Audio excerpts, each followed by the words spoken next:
네, 안녕하세요. MT랜드 구독자 여러분 반갑습니다. 저는 이제 염승환 이사입니다. 지금 최근에 좀 코로나 영향으로 인해 가지고 좀 시장도 좀 약간 흔들리고 많은 분들이 또 외출도 지금 어려워진 상황이고 좀 걱정들이 좀 크실 것 같긴 한데, 그래서 투자 또 방향성 잡기도 되게 어려운 것 같고요. 그리고 오늘 보니까 한 또 증권사에서 보고서를 보니까 지금 시장을 또 변종이라고 표현했다고 하더라고요. 너무 순환매가 빠르니까 하루는 언택트 갔다가 하루는 컨택트 갔다가 그냥 쫓아만 다니다간 사실 수익을 못 내고 계좌가 이제 녹아드는 그런 좀 되게 어려운 좀 장이 좀 이어지고 있는데, 이럴 때에서 우리가 좀 명확하게 뭔가 좀 방향을 잡을 필요가 저도 있다고 좀 생각하거든요.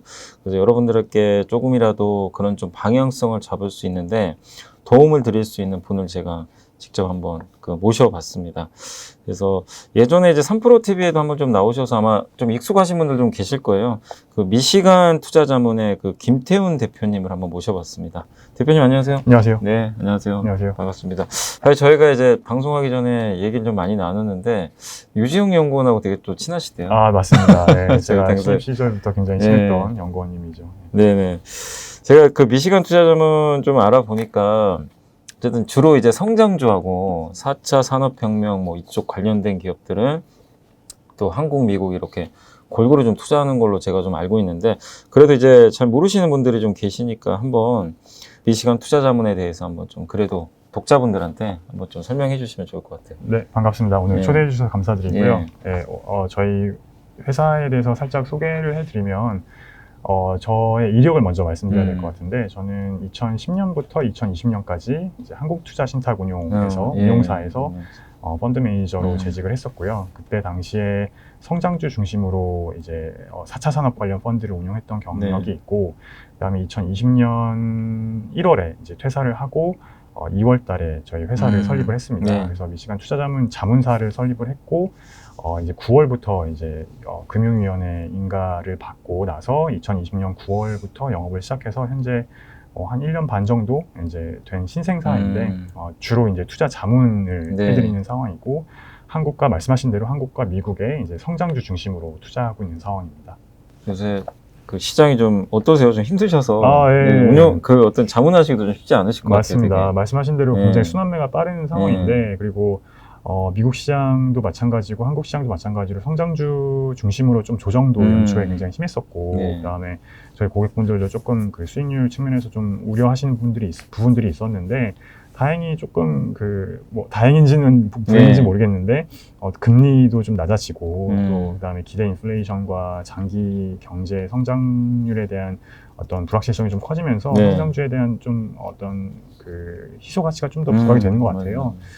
반면에 이제 또 말씀하신 것처럼 순환매가 굉장히 빠르기 때문에 종목 선택에 굉장히 어려움이 많이 있는 것 같은데, 그런 부분들을 저희 회사도 이제 좀 차분히 좀 도와드리려고 많이 하고 있는 편입니다.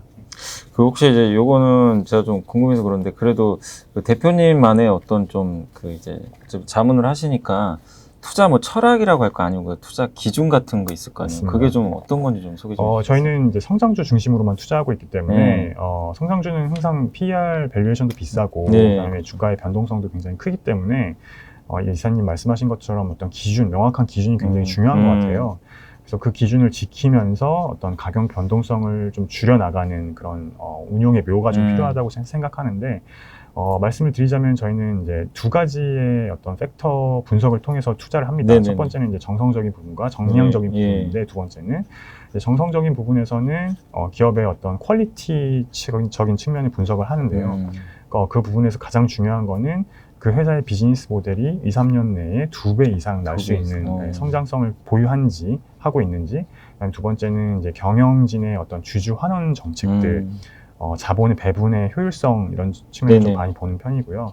그다음에 정성적인 부분에서 세 번째는 이제 글로벌 트렌드에 부합하는지가 굉장히 중요합니다. 그래서 글로벌 트렌드란 하면 아시는 것처럼 이제 4차 산업혁명 관련된 어떤 그런 메가 트렌드에 부합한 회사인지가 굉장히 중요하다고 생각하는데, 그 이유는 회사가 사실 성장을 하는 데 있어서 진입하고 있는 시장 자체가 커져야 그 회사도 매출이 꾸준히 성장할 수 있거든요. 그렇기 때문에 글로벌 트렌드에 부합하지 않으면 사실 역성장하는 성장에서 아무리 잘해도 마진을 내기도 어렵고 지속적으로 성장하기 어렵기 때문에 굉장히 그런 글로벌 트렌드에 부합한 비즈니스 모델을 갖고 있는지가 중요하다고 생각합니다. 네. 그리고 이제 큰 굴지에서 두 번째로 이제 정량적인 부분을 말씀드릴 수 있는데, 성장주 측면에서는 정량적인 부분이 굉장히 중요해요. 근데 기존의 시장에서 많이 팽배하게 이제 통용되고 있는 가치 투자 같은 경우는 네. 싼 주식을 뭐 적정한 가격 이하에서 매수를 해서 적정 가격이 왔을 때 매도하는 그런 매매가 굉장히 중요한 부분을 차지하는데, 성장주 같은 경우는 기업이 성장하는 한 계속 갖고 있는 게 굉장히 중요합니다. 그래서 빈번한 매매는 필요하지 않고, 물론 주가 변동성은 뭐 시황에 따라서 왔다 갔다 할 수 있지만, 그 기업이 성장하는 한 지속적으로 가져갈 수 있는 굉장히 어떻게 보면 쉬운 투자가 될 수도 있어요. 그렇게 한 장기적으로 한 5년, 6년 이렇게 성장할 수 있는 회사를 찾는 게 굉장히 어렵지만, 한 번 찾았을 때는 장기적으로 끌고 가면서 복리 수익률을 극대화할 수 있기 때문에 어떻게 보면 굉장히 쉬운 투자라고도 볼 수 있습니다. 그러면 그 정량적인 부분을 말씀드리면, 첫 번째로 가장 중요한 건 이제 매출 성장이 나오느냐. 예, 두 번째는 이제 매출액 대비 미래 투자를 위해서 얼마나 R&D 투자를 하고 있느냐. 매출액 대비 R&D 비율. 그 다음에 세 번째는 EBITDA라고 하죠. 이제 법인세와 이자와 그 감가상각을 차감하기 전 실제 현금 기준으로 영업이익이 얼마나 찍히는지, 그거에 대한 성장성이 중요한 거고요. 그 다음에 네 번째로는 ROE의 절대적인 레벨과 그 성장성, 얼마나 ROE가 개선되고 있는지, 마지막으로 다섯 번째는 이제 잉여 현금 흐름의 성장입니다. 그래서 매출액 대비 프리 캐시플로우가 얼마나 쌓이고 있는지도 저희는 굉장히 중요한 지표로 보고 있습니다. 그래서 이게 너무 지금 좋은 이게 원칙인데, 네.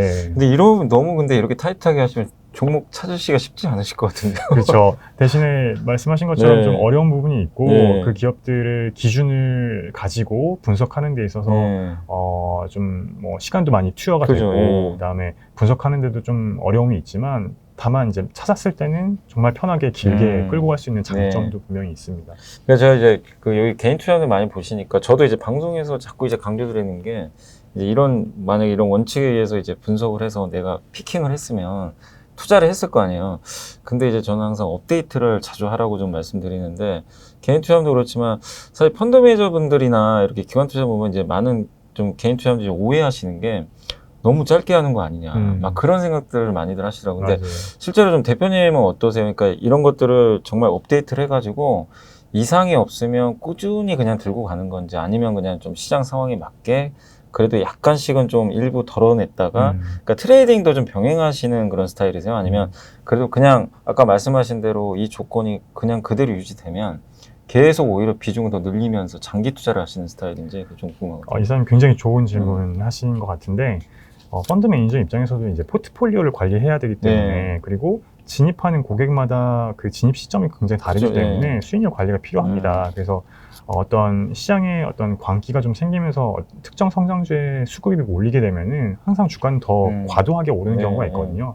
그럴 때는 말씀하신 것처럼 일부 헤어컷을 해서 일부 차익 실현을 해서 좀 덜 오른 종목들을 편입을 한다던가, 또는 뭐 현금을 보유하고 있다가 이게 좀 더 하락을 했을 때 또 들어간다는가, 약간의 그런 미세 조정은 분명히 필요한데, 큰 굴지에서 포트폴리오 운영하는 측면에서는 빈번한 매매가 일어나기보다는 종목을 그러니까 좋은 성장주를 발굴했을 때는 최소 한 6개월 이상 가져가는, 그다음에 길게는 3, 4년 정도 가져갔을 때 사실 계좌는 극대화할 수 있는 상황이거든요. 복리 수익률이라는 큰 스노우볼 이펙트가 있기 때문에, 그런 부분들을 이제 구독자분들도 한번 경험하시면은 이게 성장주 투자구나, 그다음에 이렇게 포트폴리오 운영해야 되는구나 라는 법을 아시게 될 거라고 저는 생각하고 있습니다. 네. 근데 투자 기준도 명확하시고, 그러니까 성장주 투자를 어떻게 해야 하는지 좀 명확하게 좀 알려주셔서 감사드리고요. 그리고 이게 지금 이제 시장 보면 좀 시장 얘기 한번 하면, 그 성장주와 가치주 이렇게 투자자들이라면 좀 많이들 알고 계시지만, 그래도 개인 투자분들 중에 사실 아직도 헷갈려 하시는 분들이 많은데, 좀 대표님이 보시기에는 그래도, 저도 사실 성장주냐 가치주냐 너무 너무 분석보다는 가치주에서도 성장하면 성장주 되는 거잖아요. 언제까지는. 그래서 제가 대표적으로 저도 긍정적으로 보는 게 저는 가치주에서 성장주로 좀 되고 있는 게 현대차 그룹 같아서 그런 것도 하나의 옛날에 가치주였잖아요. 맞습니다. 그래서 구분할 필요는 없는 것 같긴 한데 그래도 이제 대표님 같은 경우는 이걸 좀 어떻게 구분을 하고 있어요? 어떤 좀 기준이 있어요? 굉장히 네. 어려운 질문이고 또 많은 분들, 구독자분들도 마찬가지고 실제로 제도권에 있는 펀드 매니저들도 항상 헷갈려하는 부분이에요. 맞아요.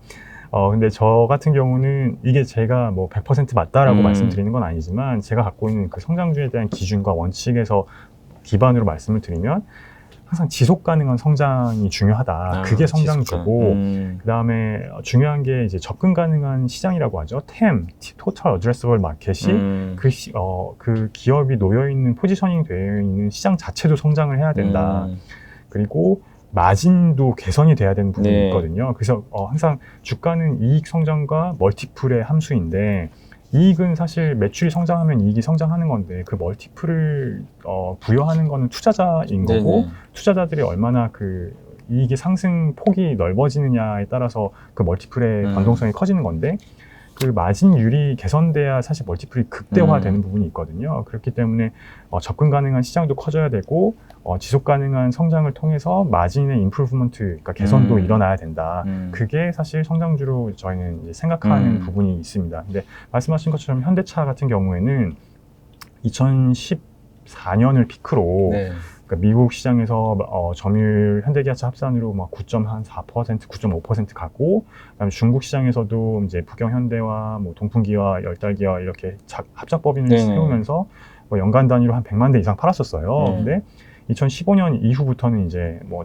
미국에서 점유율도 빠지고 뭐 리콜 이슈도 생기고 충당금도 계속 쌓이고 그다음 경쟁도 치열해지고 그다음 중국에서도 마찬가지로 뭐 경쟁 요인과 그 JV 이슈도 생기면서 그 공장도 조금 생산 캐파도 줄이고 미국에서도 점유율이 계속 빠졌거든요. 그러면서 이제 경쟁이 치열하고 생산 가능한 대수가 줄어들다 보니까 마진도 훼손이 됐던 거죠. 그러면서 이제 PBR이 1배 이하까지 떨어졌던 말씀하셨던 가치주의 영역으로 들어갔었는데 향후에는 사실 뭐 최근에 많이 올랐던 글로벌 시장에서 화두가 됐던 주도주 역할을 했던 테슬라에서도 봤던 것처럼 어떤 전기차 시장의 그 시장 자체도 성장하는 부분과 그다음에 이 일렉트릭 비클을 만드는 그 회사의 비즈니스 모델이 어떻게 보면은 기존의 내연기관차들과 굉장히 다른 모습을 보이고 있기 때문에 현대차 그룹에서도 그런 EGMP 플랫폼을 기반한 그 전기차 비즈니스 모델이 확장이 된다면 또 말씀하신 것처럼 그 가치주 영역에서 성장주로 이제 변신할 수 있는 그 어떤 분기점에 놓여 있지 않나라고 생각을 하고 있습니다. 네, 알겠습니다. 또 이게 성장주 보실 때 여러분들도 좀 체크해 놓으실 게 결국엔 이게 계속 얼마나 유지되느냐, 맞습니다. 지속적으로 성장할 수 있느냐, 그게 좀 가장 핵심인 것 같고요. 그리고 대표님 같은 경우는 이제 미시간 투자면 이제 성장주 한다고 말씀해 주셨는데 그러면은 거의 대부분의 지금 그 어떻게 보면 포트폴리오 비중은 성장주 위주로 돼 계신 건가요, 현재? 제가 제도권 운용사에서 이제 한통용에서 10년간 근무하면서 경험했던 그 다음에 가장 뼈아팠던 실책이 포트폴리오를 성장주로만 구성했을 때 그 변동성을 감내하는 그렇죠. 부분이 굉장히 어려웠던 것 같아요. 그리고 이게 아무리 좋은 기업들을 모아놓고 주가 상승률이 높았다 한들 어떤 시장의 변동성에 따라서 주가는 움직일 수밖에 없거든요. 그럴 때 사실 포트폴리오 전체적인 수익률이 조금 변동성이 커졌을 때 매니저로 하여금 그거를 잘 이제 이겨내고 감내하고 또 금방 회복할 수 있느냐가 사실 역량이라고 생각합니다. 근데 그런 부분들을 좀 보완하기 위해서 제가 이제 회사를 차리고 나서는 성장주는 이제 포트폴리오 전체로 봤을 때 70%만 담고 나머지 30%는 이제 퀀트를 통해서 너무 그 성장주에 치중되어 있는 비중을 조금 이제 분산시키자라는 측면에서 퀀트에서 나오는 종목들, 뭐 가치주가 될 수도 있고, 그다음에 보유하고 있는 성장주와는 완전히 반대되는 성격을 갖고 있는 종목들, 그다음에 주가의 변동성도 굉장히 반대 성격을 갖고 있는 종목들을 편입을 해서 전체적인 포트폴리오를 조금 그 변동성을 좀 줄이는 전략을 좀 쓰고 있습니다. 그래서 장기적으로 조금 안정적으로 길게 가져갈 수 있게끔 포트폴리오를 짜고 있는 상황입니다. 네. 그러니까 이게 개인 투자자분들도 이제 대표님 말씀처럼, 그러니까 뭐냐면은 이제 어떤 분들은 정말 거의 하나에 몰빵하신 분도 계시고, 저 성장주 일변도로 하신 분도 계시고 너무 또 가치주만 하신 분도 계실 텐데 균형이 좀 필요한 것 같아요. 맞습니다. 그러니까 사실 근데 작년 같은 장은 어떻게 보면 이제 그 BBRG로 대변되는 성장주로 했으면 정말 수익이 많이 났을 것 같긴 한데 항상 시장이 영원한 것 같지는 않더라고요. 올해 만약에 성장주만 들고 계셨던 분들은 정말 힘드셨을 그쵸. 것 같아요. 한 2월부터 5월까지는 너무 힘들었대요. 6월 잠깐 이제 좀 살아나고 있는데 결국 뭐 앞으로 시장은 또 어떻게 될지 모르겠지만 여러분들이 그러니까 내가 성장주를 좀 좋아한다면 100을 성장으로 하는 게 아니라 이제 대표님 말씀처럼 한 7대 3 정도로 해야 이게 확실히 변동성에 그 노출이 되더라도 내가 안전하게 자산을 운영할 수 있을 것 같아요. 맞아요. 예.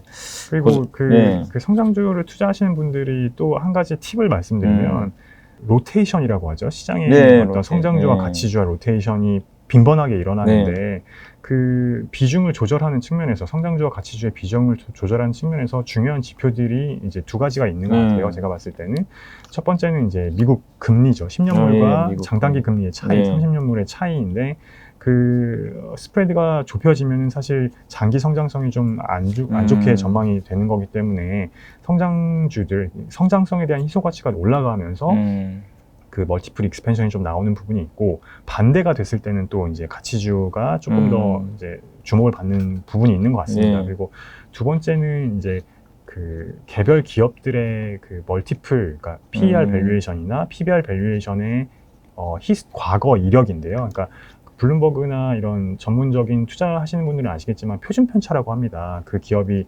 과거에 그 트레이딩 됐던 PER 밸류에이션이 뭐 투 스탠다드 디비에이션까지 넘어가면은 사실 이건 과도한 밸류에이션이다. 라고 이제 볼 수 있기 때문에 조금 그 성장주에 대한 집중도가 너무 시장에서 관심이 많기 때문에 그럴 때는 조금 한 박자 쉬면서 가는 부분도 있을 것 같고요. 그게 이제 개별 기업으로 조금 어렵다면은 뭐 S&P에 상장되어 있는 뭐 그로스 인덱스와 밸류 인덱스의 그 갭 차이가 과거 대비 너무 많이 벌어져 있다 하면은 좀 그게 이제 그 민 리버전이라고 하죠. 평균 회귀 정도로 이제 보실 수 있는 어떤 그런 예상을 하실 수 있다고 저희는 생각하고 있어요. 그래서 그 두 가지를 조금 보시면서 매크로 지표들을 좀 보시면서 투자하는 것도 하나의 방법이다라고 보실 수 있겠습니다. 네, 좋은 팁 감사드립니다. 그리고 이제 그 미국 시장으로 한번 좀 넘어가 보면 지금 이제 그 미국도 좀 투자는 하고 계시잖아요. 네, 맞습니다. 그래서 이제 요 채널이 그래도 좀 모빌리티 좀 많이 다루고 있는데 혹시 그 테슬라도 어떻게 보면 좀 편입하고 계신가요? 네, 저희는 그 테슬라를 이게 제가 과거에 운용사에 있을 때는 투자를 못했으니까 법인을 세우고 나서 1월 달에 굉장히 많이 올랐었어요. 그러니까 팬데믹 전에 한 그 분할 그 액면 분할 전 가격으로 한 1,000불까지 확 올랐다가 이제 팬데믹 때 뭐 한 300불 초반까지 빠졌었죠. 그때 이제 용기를 내서 저점 매수를 많이 했던 경험이 있었고 그 이후로는 여지껏 팔지 않고 아직도요? 갖고 있는 상황이고 그다음에 액면 분할 이후로 이제 5대1 이제 액면 분할을 실행을 했는데 그 기준으로도 이제 900불까지 갔다가 지금 한 600불 선, 700불 선에서 왔다 갔다 하고 있는데 여전히 저희는 테슬라의 장기 성장성을 좀 좋게 보고 있어서 뭐 물론 뭐 2020년과 같은 한 600~700%의 주가 상승률은 좀 어렵겠지만 기대 수익률을 조금 낮추더라도 여전히 그 성장성과 매출 성장성과 제가 아까 말씀드렸던 뭐 에비타 성장률이나 그다음에 ROE의 증분이나 이런 부분들이 여전히 이제 유효하다고 생각하고 있기 때문에 보유하고 있는 상황입니다. 저도 이게 테슬라 보면 놀라운 게 그러니까 그 일론 머스크가 트위터만 안 하면 괜찮을 것 같은데 자꾸 그게 좀 걸리긴 한데 그걸 제외하면 사실은 기업으로 봤을 때는 되게 매력이 있다고 저도 보여지는 게 사실 이제 그동안 전기차를 대량 생산한 업체가 없었잖아요. 없었죠.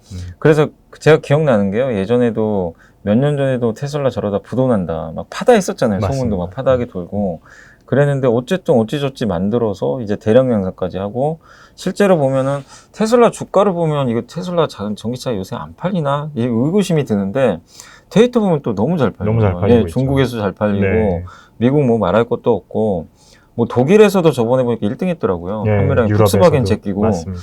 그 정도로 생산도 잘 되고 이제 잘 팔리는데 근데 이제 테슬라를 이제 걱정하시는 분들은 그런 것 같아요. 과연 얘가 아이폰이 될 수 있겠냐. 그러니까 왜냐하면 애플의 밸류에이션이 그만큼 확장됐던 거 10년 이상 결국엔 삼성도 있었지만 양보는 했지만 애플만의 생태계를 갖춰서 어쨌든 성공했는데 이제 테슬라를 좋게 보시는 분들은 아니 테슬라도 그 안에 오토파일럿 들어가 있고 그 안에서 자율주행 가면 나중에 그 안에 뭐 앱스토어 같은 거 만들어가지고 모든 걸 다 장악할 수 있을 것 같아서 그래서 밸류에이션 지금 주는 게 의미가 없다. 이런 분도 계시지만 차는 차다. 우리가 차 타고 이동해야 되는데 차대로 만들어야 되는데 솔직히 현대차나 폭스바겐이 대량 생산해서 그 엔트리카라 그러잖아요. 그 맞아요. 대중화 모델 있죠. 네. 이거를 만약에 얘네들이 그냥 쏟아버리면 테슬라는 그럼 나중에 프리미엄은 잘하겠지만 대중적인 모델에서 좀 약해지는 거 아니냐 이런 또 우려들을 많이 하시는 것 같아요. 네. 그게 혼재된 것 같은데 좀 대표님은 좀 어떻게 좀 생각하고 계세요?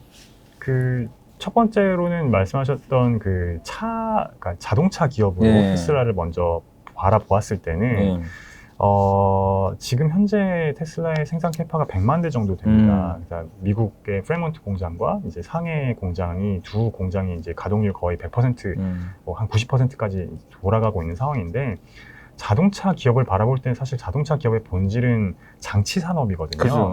그러면 이제 가동률 싸움인데 가동률이 얼마나 이제 그 한 80% 정도에서 유지가 되느냐에 따라서 기업의 수익성이 좌우가 됩니다. 근데 테슬라 같은 경우는 재고일수도 일주일 내이고 굉장히 수요가 강한 상황이고 만들어내는 족족 다 팔리고 있기 때문에 가동률에 대한 그런 어떤 걱정은 안 해도 되는 것 같아요. 그래서 어떤 적정한 마진을 낼 수 있는 그런 유슈 캐파는 분명히 갖고 있는데 그럼 여기서 이제 주가가 오르려면 이 성장을 해야 되는 거잖아요. 매출이 성장해야 되는 건데 지금 현재 100만 대 캐파에서 이제 올해 하반기 독일 공장, 베를린 공장 기가 팩토리가 이제 완공이 되면서 한 연간 단위로 한 50만 대가 이제 파일럿이 돕니다. 그러면 이제 100만 대에서 150만 대 증분이 되고 그 다음에 내년 초가 되면 이제 텍사스 공장에서 한 4, 50만 대 정도가 애드업이 돼요. 이제 거기는 텍사스 세미 트럭과 세미 트레일러와 모델 3가 생산이 될 건데 거기서도 사실 한 50만 대는 내년에 또 증분이 붙어요. 그러면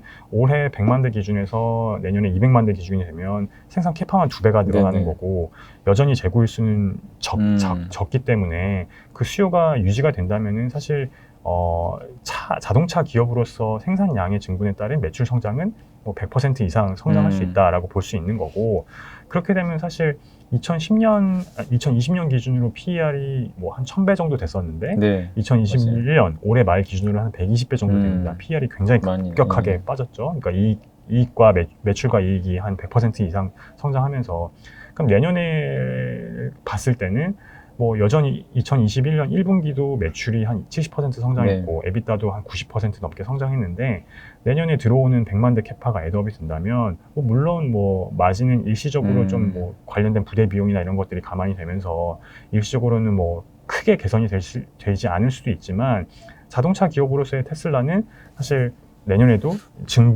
증이익에 대한 기대는 분명히 할 수 있다라고 보실 수 있고 두 번째 이제 소프트웨어 기업 테슬라가 과연 애플처럼 그 생태계를 다 장악할 수 있느냐라고 이제 질문을 하시면은 저는 좀 개인적으로 뭐 그 편향된 사고일 수는 있지만 애플의 과거 이력을 봤을 때 그 스마트폰 시장에서 애플이 이익을 독과점했었어요. 그러니까 스마트폰을 생산하는 업체들이 한 7개까지 많게는 8개까지 있었는데 그 당시에 삼성전자가 소폭의 스마트폰을 이익을 내고 뭐 한 80% 이상의 전체 스마트폰 시장의 이익을 애플이 독점을 했습니다. 그게 물론 스마트폰을 이제 글로벌 밸류체인을 통해서 생산 시설을 통해서 잘 만든 것도 있지만 말씀하셨던 소프트웨어 영역을 통한 컨텐츠 판매를 통해서 앱스토어에서 들어오는 그 서비스 매출이 굉장히 어마어마했기 때문에 그 이익이 나왔다고 생각을 하고 있는데 테슬라도 마찬가지로 이제 그 생산 대수가 그 글로벌하게 운행되고 있는 차량의 대수가 한 300만 대, 400만 대 정도 되고 있으니까 그게 이제 한 500만 대 이상 늘어난다면 이제 유의미한 그 컨텐츠 매출이 발생할 수 있는 거죠. 그렇게 됐을 땐 테슬라도 말씀하셨던 FSD, 뭐 Full Self Driving Service나 뭐 자율주행을 관련된 그런 소프트웨어 업데이트를 지속하면서 기존에 갖고 있던 차량에서 나오는 매출과 이익과 뿐만 아니라 이제 훨씬 더 마진이 높은 컨텐츠 매출, 소프트웨어 매출이 애드업이 된다면 지금 뭐 한 700조, 800조의 시가총액은 뭐 1,000조 이상, 2,000조 이상까지도 갈 수 있지 않을까라는 기대를 하고 있습니다. 그래서 결론은 자동차 회사로서 바라보는 테슬라의 증분되는 그 생산 캐파가 애드업 되는 부분도 있고 그게 이제 운행 대수가 늘어남에 따라서 소프트웨어 매출과 뭐 자율주행 관련된 오토파일럿 관련된 그런 마진 높은 그 매출도 들어올 거기 때문에 향후에 테슬라를 바라봤을 때 그다음에 어떤 경쟁적인 측면에서는 훨씬 더 우위에 있다고 저는 보고 있어요. 그러니까 데이터 싸움이니까 결국은 운행 대수가 많아야 사실 그 데이터가 축적이 되고 진입 장벽이 생기는 거기 때문에 뭐 복스바겐이나 뭐 현대기아차나 뭐 다른 뭐 GM이나 포드와 같은 업체들이 전기차는 만들 수 있어도 어떤 전기차가 운행되는 생태계를 만들기는 네. 좀 늦지 않았나, 그 데이터를 확보하기에는 조금 뒤처지지 않았나라는 생각을 갖고 있습니다. 뭐 물론 따라할 수는 있겠지만 거기서 이익을 내기는 굉장히 어려울 거다라고 저는 생각하고 있어요. 그러니까 테슬라가 그러니까 많은 분들이 애플처럼 된다고 보시는 분들도 굉장히 좀 많으셔서 네. 장기 투자하시는 분도 좀 되게 많으신데 결국 그렇게 된다라면은 뭐 지금 시가총액도 비싼 건 아닌 것 같긴 해요. 네, 네. 지금 뭐 원화 기준으로 한 800조 정도 되는데 다만 이제 2020년 초반에 한 60조, 70조에서 뭐 거의 한 7, 8배 올랐으니까 네. 그 증분의 그 생산 캐파가 늘어나고 이익이 턴어라운드 하는 기대감에서 사실 주가는 가장 많이 오르는데 그 기대 수익률은 좀 앞으로 향후 기대하기는 어려울 거라고 봐요. 다만 페이스북도 이제 뭐 그 빅테크 기업으로서 얼마 전에 이제 1,000조, 그러니까 1 트릴리언에 도달하기까지 과거 한 4년 동안 이익이 지속적으로 나면서 밸류에이션이 한 20배 언저리까지 떨어졌거든요.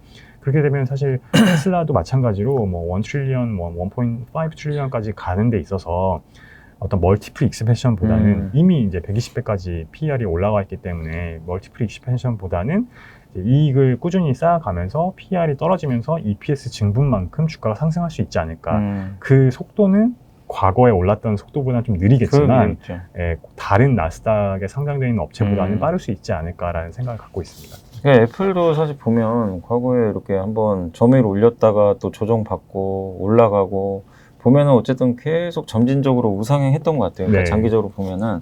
근데 거기서 이제 결국 멀티플을 올려줬던 배경은 저도 이제 앱스토어가 결국 이제 시장을 장악하면서 맞습니다. 그렇게 됐던 것 같은데 결국에 그러니까 PER을 올리려면 어쨌든 이 소프트웨어 이 생태계가 좀 어떻게 보면 테슬라가 좀 뭐 완벽하게 독점까지 못 하겠지만 이 특히 자율주행으로 갔을 때 그 안에서 사람이 앉아가지고 뭔가를 하긴 해야 되잖아요. 네. 그럴 때 결국 중요한 것들이 그 안에서 뭘 할 거냐. 그럼 소프트웨어로 그걸 여러 가지 것들을 그러니까 스마트폰처럼 할 수 있는 그런 생태계 같긴 한데 그런 면에서는 대표님도 어쨌든 테슬라가 좀 가장 앞서 있고 앞으로도 있다. 네. 지속될 것이라고 보시는 네. 거죠. 결국은 데이터 싸움이고 진입 장벽은 이미 좀 높아져 있다라고 저는 보고 있습니다. 네. 그리고 이제 자동차 관련해가지고 어차피 지금 전기차가 되게 좀 독특한 게 지금 완성차 같은 경우 보시면은 이제 큰 회사들이 지금 이제 다 뭐 합병도 하고 그래가지고 다 어느 정도 이제 구정도 조정도 끝나서 엔진차 같은 경우 이제 다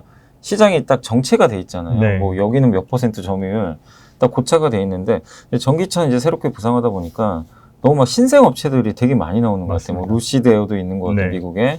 그다음 중국에는 뭐 그 니오나, 니오라든가 뭐 몇몇 샤오펑이나, 업체네, 네. 맞아요.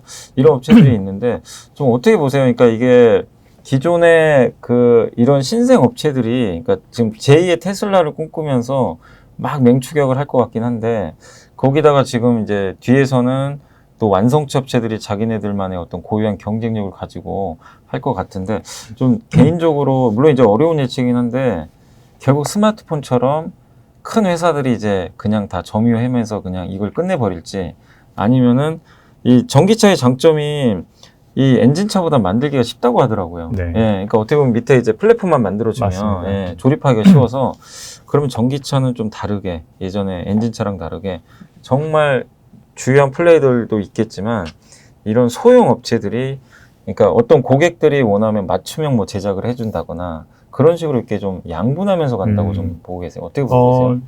굉장히 좋은 질문이신데요. 그 한 가지 제가 생각했을 때는 좋은 자동차 회사와 좋은 주식을 좀 구분해서 봐야 될 것 같아요. 그러니까 결국 저희 이제 구독자분들은 주식 투자를 통해서 수익을 그죠. 극대화해야 되는 부분이기 때문에 말씀하셨던 그런 엔진, 내연기관 중심의 자동차 회사들은 뭐 물론 자금력도 있고 그다음에 생산 노하우도 있고 그다음에 마케팅 능력도 있기 때문에 전기차를 플랫폼만 만들어지면은 뭐 물론 밀어낼 수 있겠죠. 잘 팔 수 있다고 저는 생각하는데 그게 과연 그 회사의 주가에 얼마만큼의 업사이드를 제공할 수 있느냐는 좀 별개의 문제인 것 같아요. 예를 들면 뭐 전기차를 생산하는 뭐 복스바겐을 예로 들었을 때 뭐 그 MQB 플랫폼에서 나오는 그 기존에 있던 차량들과는 반대로 이제 배터리 전문 플랫폼을 만들어서 차량을 팔았을 때는 사실 세그먼트가 거의 비슷한 영역에서 가장 잘 팔렸던 세그먼트에서 전기차를 만들어내는 경향들이 있어요. 모든 글로벌 업체들이. 왜냐면은 수요가 네. 따라야 되니까 그 수요가 따라야 그 전기차를 만들었을 때도 팔리기 때문에 그렇게 되면 사실 기존에 마진이 가장 높았던 내연기관차들의 생산 대수는 카니벌레이션이 좀 생길 수 있다. 뭐 예를 들면 뭐 그런 뭐 C 세그먼트, D 세그먼트에서 팔렸던 자동차가 전기차로 팔리게 되면 사실 전기차는 이익이 안 나는 모델이기 때문에 뭐 R&D 비용이나 생산 대수에 팔리는 대수가 뭐 많지 않기 때문에 사실 그 고정비를 커버할 수 있을 만한 그런 판매 대수가 안 나오고 있거든요. 네. 그렇게 되면은 기존의 마진이 가장 높았던 C나 D 세그먼트에서 카니벌레이션이 좀 생기고 경쟁도 치열해지면서 이익이 좀 급감할 수 있는 거죠. 그렇게 되면 전체적인 그 기업의 그 기업 가치 측면에서는 조금 불안해질 수 있다라고 저희는 보고 있어요. 그게 현대기아차도 마찬가지라고 저는 생각하고 있고, 근데 다만 그런 신생 전기차 업체들 같은 경우는 그런 어떤 상쇄되는 부분이 없기 때문에 현재 주가에서 사실 증분만 바라볼 수 있거든요. 전기차 신생 모델을 만들어서 뭐 글로벌하게 팔았을 때는 결국 생산 대수와 마진이 개선되는 부분만 보면 되니까 이쪽에서 빠지는 부분이 없잖아요. 그렇게 되면 사실 주가의 업사이드는 조금 더 클 수 있지 않을까라고 생각을 하고 있습니다. 그러니까 결국 이제 전환 비용이 없기 때문에 맞습니다. 예. 좌초자산도 없고, 네, 스위칭 코스트나 그다음 고정비 커버하는 부분이 없기 때문에 신생 업체들이 주가적인 측면에서 조금 유리하지 않을까. 예. 그래서 확실히 테슬라가 높은 펄을 또 받고 있는 것 같아요. 맞습니다. 그러니까 다른 뭐 폭스바겐이나 GM도 그거 결국 이게 전환할 때 시간도 많이 걸리고 맞아요. 그 비용까지 계산을 확실히 좀 할인 받는 거는 어떻게 보면 좀 의견 좀 타당한 것 같고요. 네, 정당화되는 것 같아요. 그 이제 미국 좀 얘기하고 있는데 그 혹시 그 대표님께서는 이제 미국의 이제 성장률을 바라봤을 때 이게 이쪽 전기차 섹터 말고 또 유망하게 보시는 좀 혹시 그러니까 기업명이 좀 그러면은 뭐 섹터라도 좀 있는지 한번 설명해 주세요. 부품 업체나 소재 업체도 좀 보고 있는데 미국에는 소재 업체는 그렇게 많지 않아요.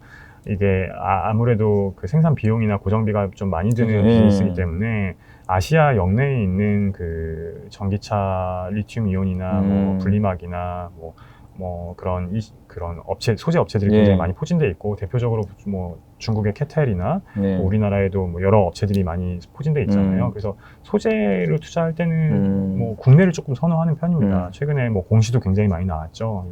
그 소재 업체들이 뭐 증설을 하기 위해서 유상증자에 발표되는 부분이 있었는데 지금 시점에서는 사실 그런 기업들이 시가총액이 많이 올라와 있기 때문에 기업 경영자 입장에서는 굉장히 싸게 자금을 조달할 수 있는 그 시점이라고 저는 생각을 해요. 그리고 주주 가치 측면에서도 이미 매출과 이익이 많이 나고 있기 때문에 그렇게 많이 훼손이 된다고 보고 있지 않거든요. 그래서 현명한 결정이라고 생각하고 있고 다만 이제 배터리 셀 측면에서는 그 완성차 업체들, 글로벌 완성차 업체들이 그 내재화에 대한 욕구가 굉장히 크고 그다음에 월 단위로 발표되는 그 배터리 셀 출하량 점유율 그 표에서도 보시면 아시겠지만 경쟁이 조금 치열합니다. 뭐 한두 업체만 하는 게 아니고 한 열댓 개 업체들이 경쟁을 하고 있기 때문에 향후에 이제 완성차 업체들이 내재화하는 욕구와 그다음에 그 안에서의 셀 업체들 간의 경쟁이 조금 치열해질 수 있다고 저는 생각하고 있어서 그 배터리 셀은 조금 그 밸류에이션 측면에서도 그렇고 그다음에 경쟁적인 측면에서도 조금 조심하고 있는 상황이라고 볼 수 있을 것 같아요. 그래서 그 미국에서는 그 소재 업체들이 좀 없기 때문에 오히려 완성차. 브랜드 업체, 신생 전기차 업체를 좀 좋게 보고 있는데 그 하나가 이제 루시드 모터스입니다. 네.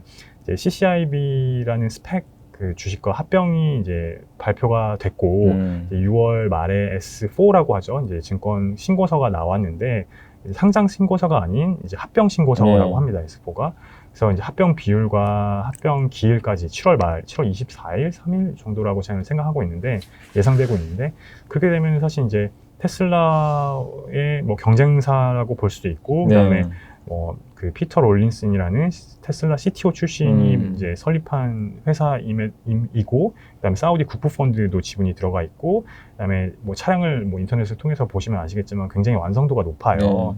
루시드 에어 기준으로는 배터리를 최적화해서 800km까지도 그 거리를 뛸 수 있는 자동차를 양산할 거라고 이제 예상하고 있기 때문에 그 기업의 가치도 한번 같이 지켜보는 것도 좀 괜찮지 않을까. 그리고 유일하게 또 테슬라 이외에 양산 그 할 수 있는 공장까지 이번에 이제 합병을 통해서 한 4조 정도 이제 유입이 되면 애리조나에 한 40만 대 캐파로 이제 공장까지 투자를 할 계획이기 때문에 그 회사의 이제 합병 비율을 잘 고려하셔서 아직 뭐 매출이 나오고 있는 회사는 아니지만 향후에 이제 올해 말 기준으로 한 10,000대 정도 생산을 판매를 계획하고 있어요. 사전 예약은 이미 뭐 풀부킹이고.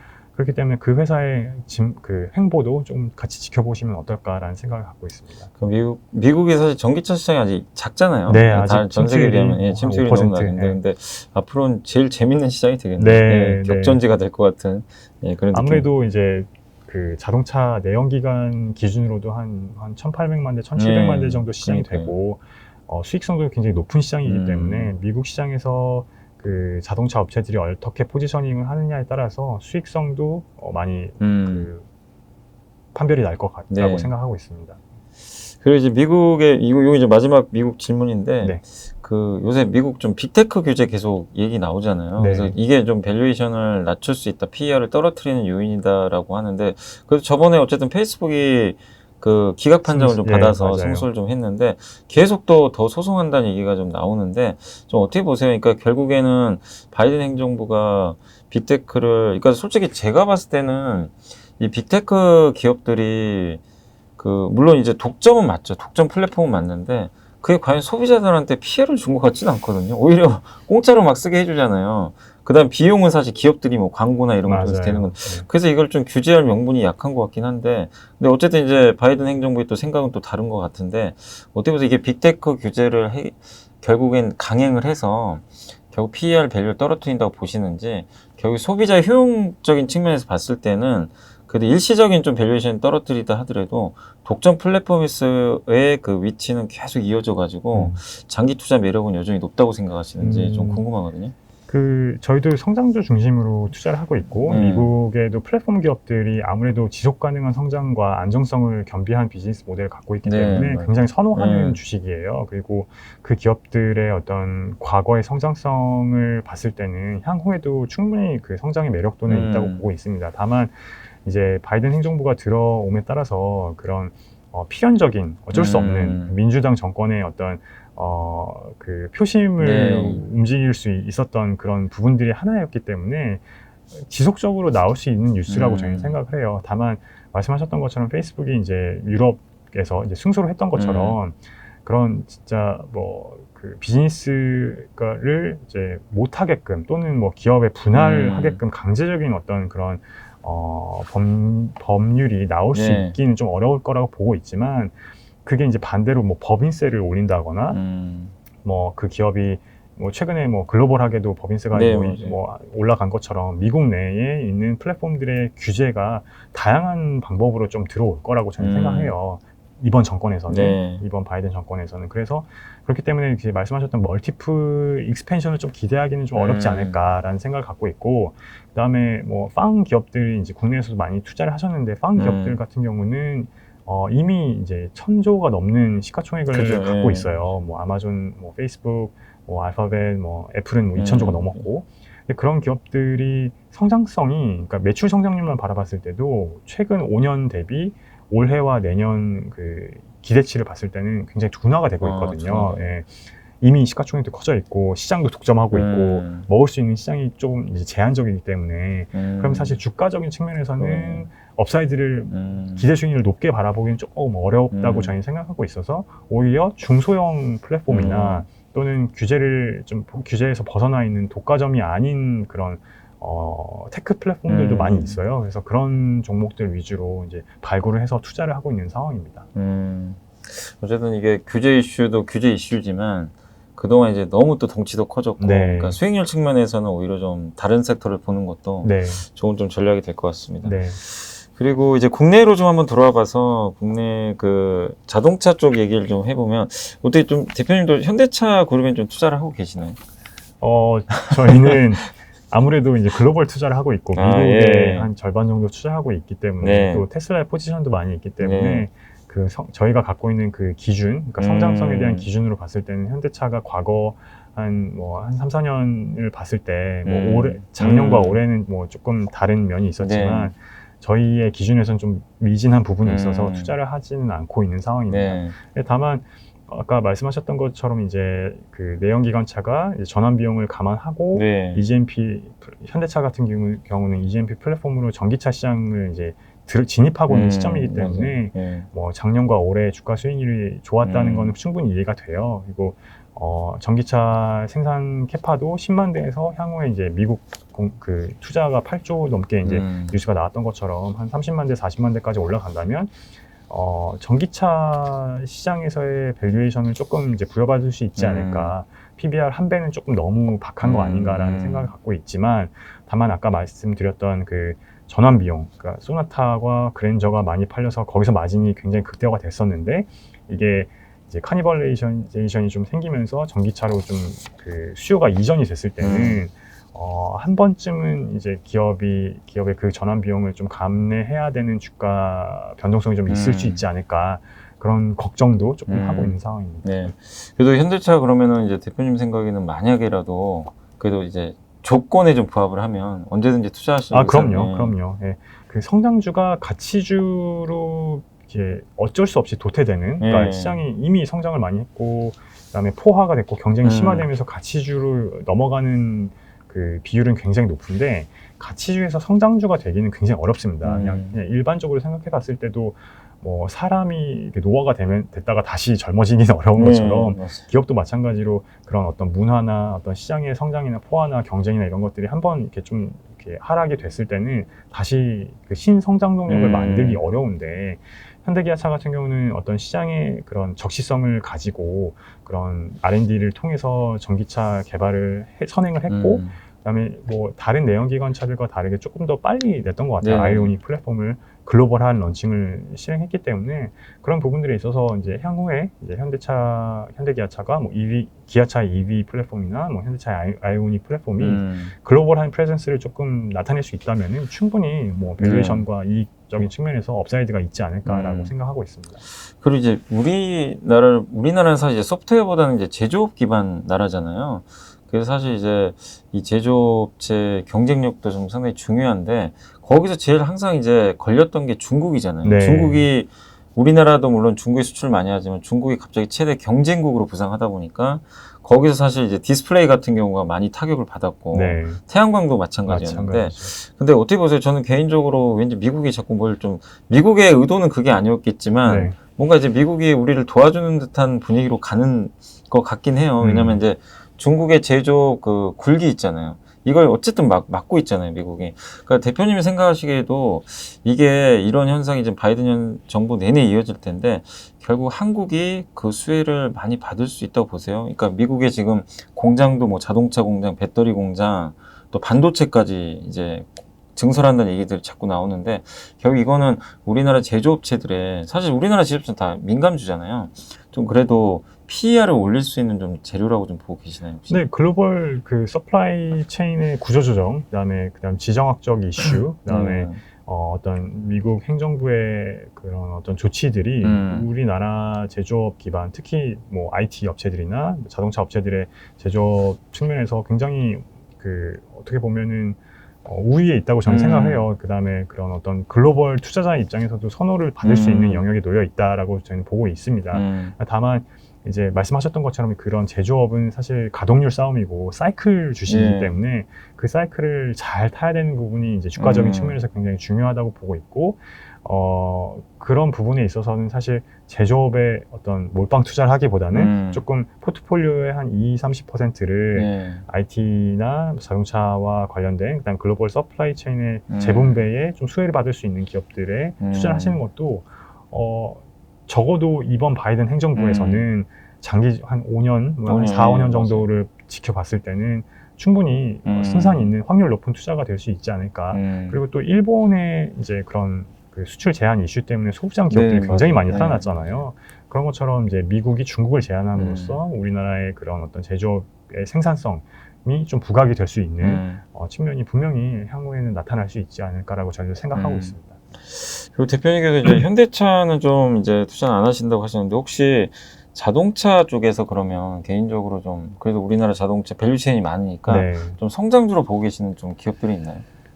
우리나라 자동차 섹터 내에서는 아무래도 이제 그 전통적인 그 제조업 기반의 업체들보다는 이제 전기차 시장에서 놓여 있는 소재 업체들을 조금 좋게 보고 있는 상황이에요. 그래서 소재 업체들, 뭐 LNF나 뭐 에코프로 BM이나 뭐 첨보나 최근에 유상 증설을 통해서 소재 증설을 많이 발표를 했는데 그런 업체들은 사실 장기 성장성이 많이 답보가 되어 있는 것 같아요. 그래서 배터리 셀 업체들의 그 소재를 공급하는 업체들과 그리고 해외로 공장을 증설하는 업체들 같은 경우는 그 매출 성장과 이익 성장이 답보되고 그다음에 멀티플 익스펜션까지 나올 수 있는. 왜냐하면 소재 같은 경우는 어떤 사이클이라기보다는 굉장히 그 성장성이 안정된 비즈니스 모델을 갖고 있기 때문에 한번 수주를 받으면 사실 그게 뭐 연 단위로 꾸준히 이제 인식이 되는 구조라서 훨씬 이제 투자하시기에는 조금 편하지 않을까. 어떤 그런 사이클을 맞추는 그 노력보다는 장기적으로 그 비즈니스 모델이 확장되는 거를 함께 할 수 있는 여력이 있지 않을까라고 생각하고 있습니다. 그리고 우리나라 이제 시가총액 상위 기업들 보면 이 점에 좀 동의하고 계세요. 그러니까 작년부터 얘기가 돌았던 게 이제 BBI주들이 막 급등하면서 한국은 이제 성장주로 좀 바뀐 것 같다. 기업이 시가총액도 받아. 그 네이버 카카오가 이제 시총 합쳐 거의 150조까지도 갔잖아요. 맞아요. 그리고 반도체야 경기 민감주로도 볼 수 있지만 사실은 또 4차 산업혁명이 없어서 안 될 것 같고 바이오도 CMO도 성장주고 거기에 배터리까지 이게 보면 성장주가 이제 10개 종목이 다 성장주라고 해서 한국도 이제 PER이 높아져야 된다 이런 이제 논리가 있었다가 또 요즘엔 또 참 잘하더라고요. 근데 어떻게 보겠어요? 작년엔 그런 논리들이 좀 많이 맞았는데 요새는 또 시들시들해진 것 같아요. 근데 한국 증시를 봤을 때 약간 한국이 결국엔 성장주 대열에 올라탔다고 보세요? 아니면 그래도 아직은 한국은 경기를 타는 사이클의 나라다 이렇게 좀 보고 계세요?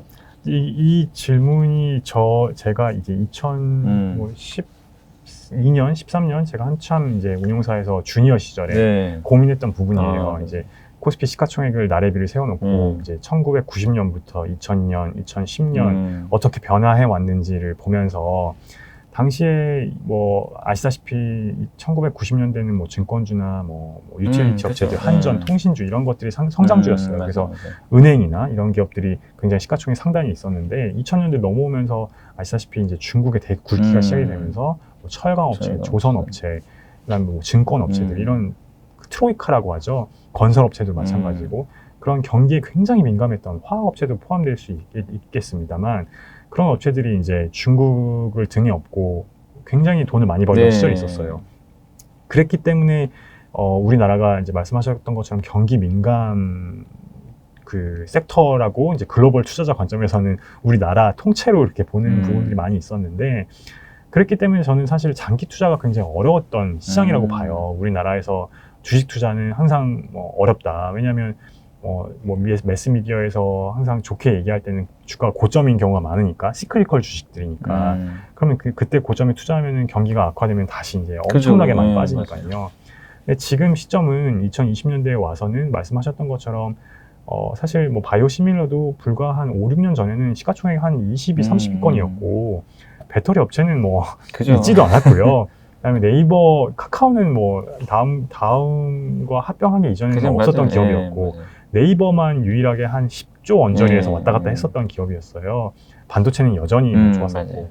근데 그런 어떤 이익의 가시성이 높고 성장성이 높고 글로벌 트렌드에 부합하는 바이오 시밀러, BBIG 업체들, 뭐 인터넷 업체들, 게임 업체들, 전기차 업체들이 많이 시가총액에 올라와 있고 그다음에 그 기업들이 이익의 가시성이 훨씬 더 높고 그다음에 성장하는 시장이 꾸준히 성장하고 있기 때문에 저는 이제 코스피가 뭐 말씀하셨던 성장주의 영역으로 들어갔다고 저는 생각하고 있어요. 그래서 밸류에이션도 지금 뭐 PBR 뭐 뭐 1배에서 왔다 갔다 1.2배에서 맞아요. 왔다 갔다 하고 있는데 그 북밸류 자체도 조금 더 올라갈 수 있는 여력이 생기지 음. 않았나. 그리고 PER 같은 경우도 S&P가 사실 빅테크 위주로 네. 이제 놓여져 있기 때문에 뭐 20배 넘게 받고 맞아요. 있고 나스닥 같은 경우는 거의 뭐 성장주 중심이기 때문에 뭐 28배까지도 받는데 우리나라 코스피도 뭐 항상 상단이 막 12배다, 13배다 맞아요. 이런 얘기가 있었는데 향후에 2020년도 이후부터 2030년도까지를 봤을 때는 뭐 한 15배 이상도 받을 수 있지 않는 어떤 비즈니스 모델이 갖춰져 있는 시가총액 상단에 있는 업체들로 좀 구성이 돼 있지 않나.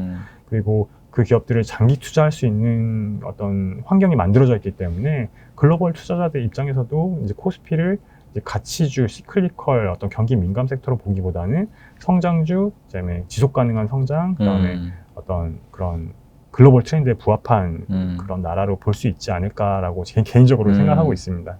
그러니까 이 기업들이 그러면 결국 이제 중요한 건 그거네요. 이제 이런 시나리오가 형성이 됐다면 이 기업들이 계속 지속 가능하느냐, 그걸 계속 업데이트를 해야 돼요. 맞아요. 그래서 그 주식 투자하시는 저희 뭐 구독자분들, 뭐 주린이 분들께서도 그 기업들이 이제 그 실적을 발표할 때 항상 컨퍼런스 콜을 하거든요. 요새는 뭐 홈페이지도 다 올라오고 라이브 그 컨퍼런스 콜로 모두가 다 그 청취할 수 있게끔 만들어 주기 때문에 그 기업들 경영진이 생각하는 부분들, 그다음에 경영진이 의사결정하는 부분들, 그다음에 공시 내용들, 그다음에 실적 컨퍼런스 콜을 할 때 뭐 애널리스트 분들과 함께 질의응답을 나누는 부분들을 항상 팔로우업을 하시면은 충분히 개인 투자자분들도 성공 투자를 할 수 있는 부분이 환경이 많이 놓여 있다고 보고 있고, 또 저희 여인미사님께서도 항상 리뷰를 해주시잖아요. 또 애널리스트 분들의 리포트도 읽어주시고 또 알기 쉽게 전달하는 부분이 있기 때문에 굉장히 좋은 장기 투자할 수 있는 좋은 환경이 만들어져 있다고 저는 생각하고 있습니다. 네, 감사합니다. 그리고 이제 마지막으로 이제 정말 오늘 좀 좋은 말씀 너무 감사드리고, 투자자분들께 그래도 이제 한 가지만 말씀해 주시면 좋을 것 같아요. 그러니까 그래도 이제 성장주 위주로 하시는데 성장주 위주로 좀 투자할 때 그래도 좀 이제 경험도 많으시겠지만 꼭 주의를 해야 될 점들이 한두 가지 있으면 한 번만 좀 언급해 주시면 좋을 것 같아요. 저도 경험했던 점이고 저도 주니어 시절이 있었고 저도 이제 대학교 때 주린이 시절이 있었는데 이제 투자를 시작하게 되면은 아무래도 이제 정보의 접근성이 좀 제한돼 있고 그다음에 주가의 변동성이 워낙 변동성이 그죠. 크기 때문에 그 손맛을 되게 좋아하게 돼요. 트레이딩을 하면서 이 매매를 하면서 내가 뭐 조금 뭐 남들보다 더 많이 먹은 것 같고 뭐 내가 샀는데 오르면은 내가 뭔가 뭐 무슨 사람이 된 것 같고 트레이더가 된 것 같고 이런데, 저도 이제 절반은 장기 투자 해보고 절반은 대학교 시절에 트레이딩을 해봤는데 아무리 잘해도 트레이딩의 영역은 잘해봐야 똔똔이더라고요. BEP. 뭐 물론 뭐 제가 부족했을 수도 있는데 뭐 더 잘하시는 분들은 뭐 그런 스캘핑이나 어떤 트레이딩을 통해서 수익을 내시는 분들 분명히 있습니다. 근데 극소수라고 저는 생각해요. 그래서 오히려 확률 높은 투자는 어떤 기업의 내재 가치, 그다음에 성장성, 그다음에 그 기업을 꾸준히 이제 팔로우업 하면서 말씀드렸던 성장성에 기반한 투자를 했을 때 가장 크게 수익을 벌더라고요. 그래서 어떤 시황이나 매크로 변수들이나 뭐 시장은 항상 이제 변동성이 큽니다. 그리고 늘 이제 노이즈라고 하죠. 네, 기업의 가치와 무관한 뉴스들이 많이 이제 빈번하게 발생하는데 그에 따라 주가도 움직이는데 어떤 데일리한 어떤 시황의 변동성이 흔들리기보다는 조금 더 그 투자의 그 타임 호라이즌을 좀 넓혀서 3개월, 6개월, 뭐 길게는 2, 3년까지 그 기업을 꾸준히 가지고 간다면 매매 없이 사실 복리 수익률, 워렌 버핏이 얘기하는 스노우볼 이펙트가 사실 굉장히 크거든요. 매매를 했을 때는 매매 수수료나 세금, 재세금과 공과금 이런 것들이 많이 나가면서 그 투자금이 굉장히 줄어듦에 따라서 복리 수익률이 좀 제한이 되는데, 매매를 하지 않고 매일매일 장이 열리고 시간을 내 편으로 만든다면 사실 스노우볼 이펙트라는 게 어마어마하거든요. 그런 부분들을 이제 구독자분들이나 주린이 분들도 좀 이해하시고 최대한 어떤 매매를 자제하시고 장기 투자하실 수 있는 부분을 좋은 해안을 갖고 이제 투자하신다면은 훨씬 더 좋은 수익률과 좋은 부를 가지고 갈 수 있지 않을까라고 저는 생각하고 있습니다. 네, 근데 저랑 너무 결이 잘 맞으신 것 같은데요. 저도 저의 투자 원칙과 좀 너무 흡사하셔서 너무 기분이 좋습니다. 자, 오늘 이제 그 미시간 투자자문의 김태훈 대표님 모시고 한번 정말 한 1시간 정도 방송을 좀 해봤는데, 어쨌든 뭐 좀 정리를 해드리면 우리 한국 증시 어쨌든 여러분들 희망을 좀 가져보셔도 좋을 것 같아요. 어쨌든 성장주로 변신한 건 확실히 좀 맞다라고 좀 말씀해 주셨고, 그 다음에 성장주를 이제 고르는 좀 원칙은 결국에 이 기업이 얼마만큼 지속 성장 가능하고 또 주주들한테 환원도 많이 해주고 글로벌 트렌드에 좀 부합하는지 그 부분하고 역시 또 매출액이라든가 또 얼마나 그 연구 개발도 많이 하고 또 지속적으로 이익도 내면서 현금 흐름도 유지를 해줘야 되겠죠. 그러니까 이런 것들까지 다 포함해서 이게 정말 꾸준히 이어지는지 업데이트를 하시면서 성장주를 좀 골라내시면 되게 좀 좋을 것 같습니다. 그리고 역시 마지막에 얘기해 주신 것처럼 트레이딩은 그러니까 정말 잘하시는 분들의 영역 같아요. 진짜 극소수. 진짜 잘해서 부자 되신 분도 저도 알고 있는데 정말 그거는 그분만의 스킬이지 따라한다고 되는 능력은 맞아요. 솔직히 아니더라고요. 근데 방금 말씀하신 대로 시간을 내 편으로 만들어서 이런 성장주 내가 잘 분석해서 장기 투자하는 거는 그거는 어떻게 보면 그것도 능력이지만 누구나 할 수 있는 거잖아요. 예. 그러니까 못하는 부분은 아니기 때문에 여러분들께서도 이 점 좀 참고하셔서 좀 한번 슬기롭게 투자해 보시면 좀 좋을 것 같습니다. 자, 오늘 미시간 투자자문의 김태훈 대표님 모시고 한번 좀 시간을 가져봤는데 그래도 끝으로 한번 좀 소감 좀 한번 말씀해 네, 주시면 일단 좋겠습니다. 너무 유튜브와 여의도에서 굉장히 유명하시고 또 너무나 실력이 좋으신 영사님께서 저를 불러주셔가지고 너무 네. 감사하고 영광이라고 생각하고 있고요.